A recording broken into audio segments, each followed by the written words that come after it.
আরে এই বোকা মানুষ কেন বোঝে না যে আপনার কবরে আপনাকেই যেতে হবে?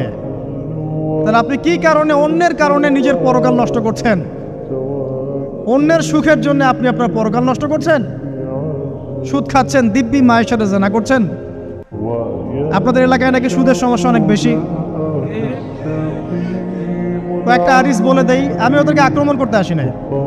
আমি শুধু তাদেরকে 3টে হাদিস শোনাতে এসেছি। 1 নম্বর হাদিস শোনেন। আল্লাহর নবী মুহাম্মদ সাল্লাল্লাহু আলাইহি ওয়াসাল্লাম বলেছেন, সুদের পাপের 73টা শাখা আছে। কয়টা? কোন হাদিসে 70টাও আছে, কোন হাদিসে 73টা আছে। বলছেন যে সবচেয়ে নিচের শাখাটা হচ্ছে, সুদের পাপের সবচেয়ে নিচের শাখা হচ্ছে যে যেন কোনো ব্যক্তি তার মাকে রেপ করলো, তার মাকে ধর্ষণ করলো। 1 দিরহাম যে ব্যক্তি সুদ খায়, সহিহ বুখারীতে আরেকটা হাদিস এসেছে, সে যেন 36টা মেয়েকে ধর্ষণ করলো।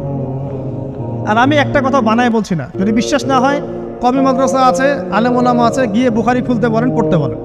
খালি একবার পড়তে বলেন, দেখেন যদি না থাকে তাহলে আমাকে এর সাথে থাপ্পড় দিয়ে দেয়। যদি না থাকে হাদিস এটা, তাহলে আমার গালে একটা থাপ্পড় দিয়ে যায়। আর যদি থাকে তাহলে আল্লাহর রাস্তায় সুদ খাওয়া ছেড়ে দেন। কোনটা করবেন? চ্যালেঞ্জ করবেন? নবীজি বলেছেন, 1টা দিরহাম যে ব্যক্তি সুদ খায়, দিরহাম মানে কি? রৌপ্য মুদ্রা। এটা এখন দেখতে পারবেন না, জাদুঘরে আছে।